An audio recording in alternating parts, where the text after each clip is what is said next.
Hi, I'm Eric, and I host the Paperback Warrior podcast and contribute to the blog at paperbackwarrior.com, where you can find hundreds upon hundreds of reviews of vintage fiction and access over 100 episodes of our podcast. This video is a companion to the Paperback Warrior podcast episode number 108, which dropped on October 28th, 2024. On that podcast episode, we did a deep dive into Dean R. Koontz's career, as well as several reviews of his novels. This video is a ranking of Koontz's top 20 books, with a visual feast of book covers throughout the years. This ranking is based on what I have personally read and have experience with. It's not based on sales, and it's not based on popularity. Let's kick off the ranking from my least favorite to my all-time favorite, beginning with number 20, Tik Tok, published in 1996. This was a really strange book that starts out in a serious manner and then changes to intended comedy as the narrative continues. The book stars a Vietnamese author who has a killer ragdoll chasing him. I'm serious. The ragdoll becomes a creature and then grows larger as the story continues. This was just really silly, but it had some okay moments. Like many Koontz novels, the ending is just ridiculous, and it left me winded. Number 19, Shadow Fires. This was originally published in 1987 under Koontz's pseudonym Lee Nichols. It was later reprinted as a mass-market paperback under Koontz's billion-dollar name. Like so many of Koontz's novels, this one is a long chase sequence as the main character, a woman named Rachel, teams up with her boyfriend to avoid her former husband, who has coincidentally returned from the grave as an immortal killing machine. The book has a fast pace and splits the narrative between Vegas to Los Angeles. There's a subplot involving Rachel's boyfriend and also being pursued by a lunatic from his past. This book would have had more of an impact if the recycled idea of a woman running from her shadowy past hadn't occurred in half of Koontz's books already. Number 18, The Vision, originally published in 1977. I read this one as a kid, and I vividly remember the scene where a live bat is stuffed up the main character's vagina. For me, that scene competed with Stephen King's apt pupil novella, where a hot curling iron, or something, is rammed up a woman's vagina. Both scenes are disgusting and exist solely for shock value, but they're memorable. This one concerns a psychic who helps the police find serial killers. She starts to gain knowledge about an upcoming murder, and there's a backstory on Mary's marriage to a guy named Alan. That part of the book is the most important. Overall, this one was a compelling mystery that kept me turning the pages. My number 17 pick is Whispers, originally published in 1980. I remember reading this one back in the day around the same time that the movie adaptation was hitting cable TV. The book is unsettling because it's close to a realistic scenario. A crazy guy keeps breaking in and attacking this girl named Hillary. She ends up teaming with a detective, and they investigate the guy's background. It seems like he is dead, but he may have a homicidal twin doing all the killing. It was okay and sort of felt interchangeable with The Vision. I just like this Hillary character more. Good book, not a terrific movie. Coming in at number 16 is Hideaway from 1992. This book may be ranked higher by some of you watching this video. For me, this was just another variation of Whispers and The Vision. A guy named Hatch dies for over an hour and is medically brought back to life, but his death now connects him telepathically with a lunatic who wants to kill as many people as possible to please Satan. There's a backstory about Hatch and his wife grieving over their son who died from cancer. That part of the book was the most intriguing to me. The rest was just a recycle. There was also a movie based on this book, and the only good thing about it was Alicia Silverstone was in it.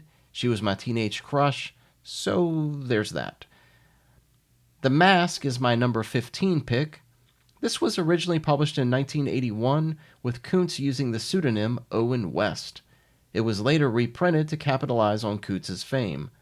I like this book, and it sort of played into the killer babysitter or crazed roommate fad of the 70s, 80s, and even into the 90s. A married couple have a teenage girl move in with them in hopes that they will adopt her. The girl can't remember anything about her past, It turns out she may be a murderer. I thought this was good, and like I mentioned earlier, it seemed relevant in the 90s when I read this. Single white female, The Hand That Rocks the Cradle, and The Crush were all out around that time. Speaking of amnesia, my 14th pick is The House of Thunder. This was originally published in 1982 under Koontz's pseudonym Lane Nichols. The novel is about a woman who has amnesia and is brought to a hospital. As she's recovering from the physical and emotional trauma of whatever led to her amnesia and hospitalization, she strikes up a relationship with her doctor. As the narrative develops, the plot is revealed as a prison-type story with this woman imprisoned by the medical staff at this really strange hospital. She wants to leave, they tell her she can't, and eventually things get really physical. Sort of like Stephen King's Misery in some ways, only a team of lunatics and a hospital setting instead of the demented fan and an out-of-the-way cabin. The ending was a real letdown, but it didn't detract from the enjoyment. I like prison-style books, and this one was really good. Unlucky number 13 is Cold Fire from 1992. As I mentioned on the podcast episode, I have an emotional attachment to this book just from a nostalgic point of view. But the book was really good because it also had a couple other things that I like in horror and science fiction. Lighthouses and aliens. In some ways, the alien messages in this book reminded me of Koontz's far superior Phantoms novel. Coldfire's main character was really interesting, and his troubadour lifestyle of just drifting and hitchhiking down the highway appealed to me. It was atmospheric at times too, so I thought generally it had a disturbing feel to it. This was a good one. Number 12 is Strange Highways from 1995. This is a short story collection, and honestly the only story I can really remember is the Strange Highways novella included in this book. My 12th place ranking is just based off of the strength of this one novella. I love the idea that the main character returns to his hometown and is then forced through time to stop a serial killer. For some reason, it reminded me a little of Stephen King's The Dark Half, with the main character having to stop a killer. I liked the rural mill town setting of the story, and the main character's opportunity to fix a past mistake that will eventually lead him to kicking his dependence on alcoholism. This was really, really good. Number 11 is The Funhouse from 1980. So this book has a really strange conception. Koontz was provided a screenplay for the film The Funhouse being directed by Texas Chainsaw Massacre director Tobe Hooper. The film wasn't released until 1981, but Koontz's novelization of the film was published a year, or at least several months, prior to the movie, so it felt like an original novel. What's not to like about this book? I love carny stories about the people who work on traveling carnivals. There's a guy who's a Satan worshiper planning on impregnating this teen girl with the Antichrist. I mean, seriously. The teen then gives birth to the creature and then has to kill it. Decades later, this same teen now has a kid of her own that gets pregnant. The mom's afraid that the teen will birth another awful creature that could, in fact, be the Antichrist. It all revolves around murders that happen in the funhouse while the carnival's in town. Just a crazy, crazy book, and I'll confess I've never seen the movie, but the book is over the top and goofy enough to actually be enjoyable. Okay, we get into the top 10 now. My 10th pick is Watchers from 1987. Once again, a shadowy government operation conducting business in a top-secret laboratory have allowed their genetically altered creatures to escape. The main character is this former Special Forces guy who befriends one of the creatures, which just happens to be a golden retriever, and then the other creature begins to hunt the dog, which then puts the man in the crosshairs of this runaway monster.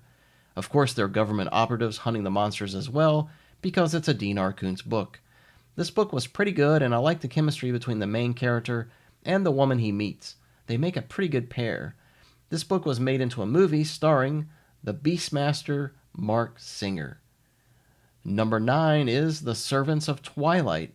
It was originally published in 1984 under the title Twilight and pseudonym of Lee Nichols.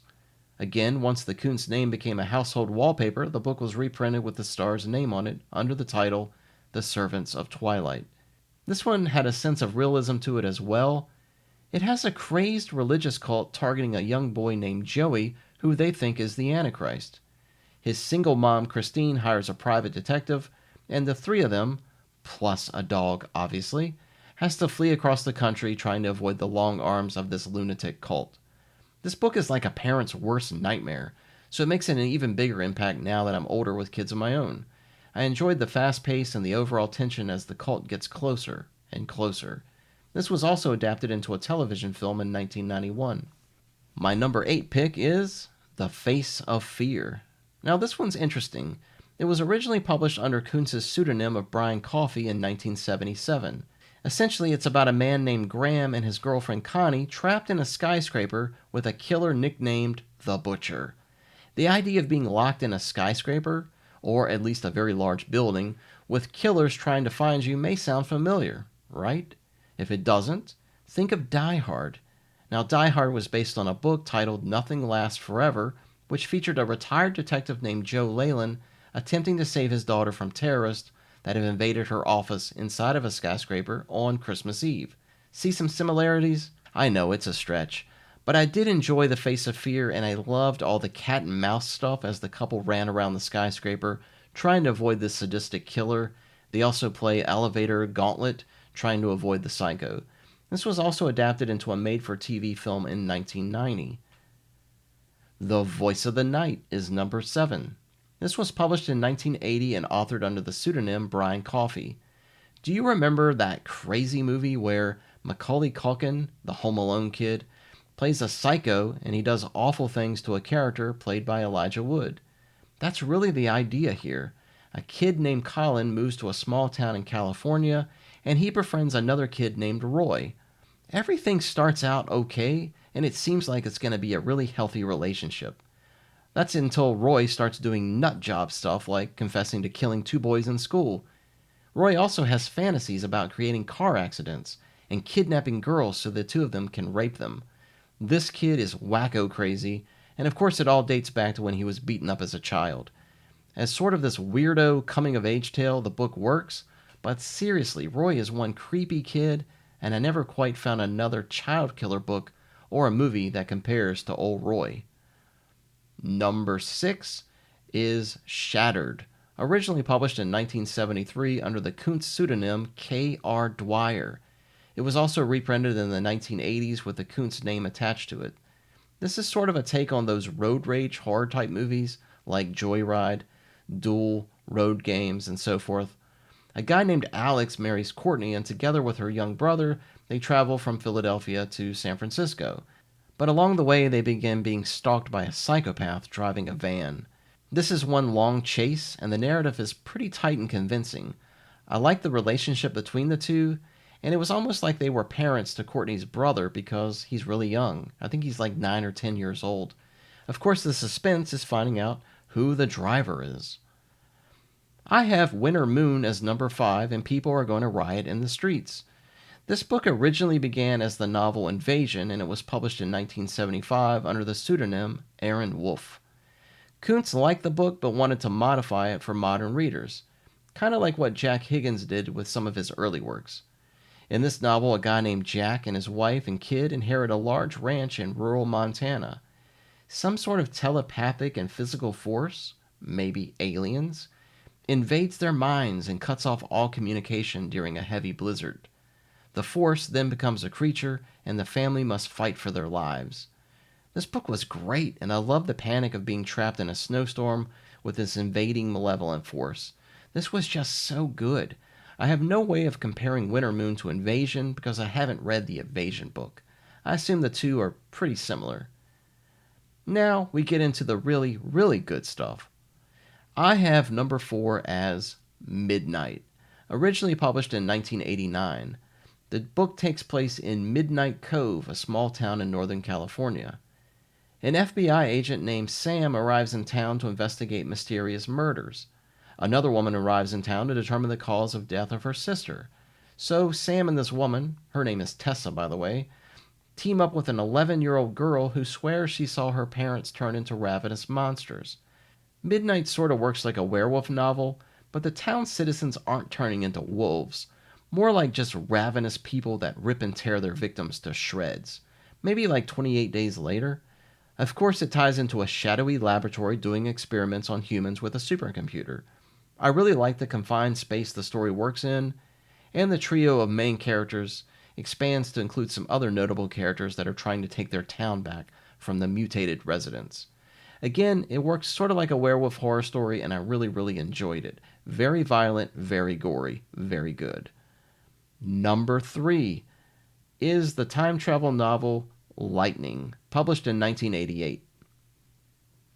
This book is really cool because the reader is connected with this character named Laura. When she's first introduced, she's an orphan living in the foster care system. She meets a guardian type of character named Stefan, who appears at certain times in her life to save her. The narrative skips ahead also to when Laura is in her 30s. The book introduces a lot of interesting concepts and eventually dates back to a World War II spy hunt type of story. The book really has it all, from romance to melodrama to sci-fi and action. I loved it. Okay, it's really hard to choose between these two final novels. It could really change place any day of the week, but for now I'm going to settle on Twilight Eyes as my number 2 Koontz book. It was published in 1985. Have you ever seen the movie They Live with Rowdy Roddy Piper? It was a John Carpenter movie, I believe based on a 1963 short story. I guess you could sort of say it's like Jack Finney's The Body Snatchers. Like the Funhouse, I love carnival books, and Twilight Eyes takes place on the carnival circuit. This drifter named Slim is part of the carnival as a way to travel the U.S. killing goblins. You got it, goblins. You see, these goblins are in the form of humans, and only a handful of people can actually see them in their real form as goblins. Everyone else just sees them as humans. So when Slim starts killing goblins, the law and everyone else thinks he's just killing innocent humans. But Slim is actually a hero because these goblins want to destroy humanity. They spend the book torturing and killing humans. Slim's on the run from the law and on a quest to kill as many goblins as humanly possible. His best weapons are daggers, which comes in handy on the carnival circuit as a knife thrower. This book has so much going for it. The premise was awesome, and Koontz's execution is stellar. This is a must-read. There's also an illustrated version of this book called Twilight, and it goes for big bucks. Alright, so my favorite book of all time by Koontz, thus far, is Phantoms. It was published in 1983, and this book is freaking terrifying. So the main characters are two sisters, Jenny and Lisa, who have returned to their hometown in Snowfield, California. This place is tiny and in a remote area in the Sierra Nevada mountains. When they arrive in town, they discover the entire population has vanished, aside from a few bodies that have been all torn up or have a strange sort of death associated with them. Also, the town's phones and the power doesn't work. This was before cell phones, people. This is when horror really worked. This is really a thick atmosphere of dread in town, with these sisters being the only living people for miles. Eventually, they get to a phone outside of town, and a sheriff arrives along with a biohazard unit. The reason for the murders and the disappearance of the population is a Lovecraft Ancient Ones type of story. This was just an extraordinary novel, and the characters, atmosphere, and horror is just top notch.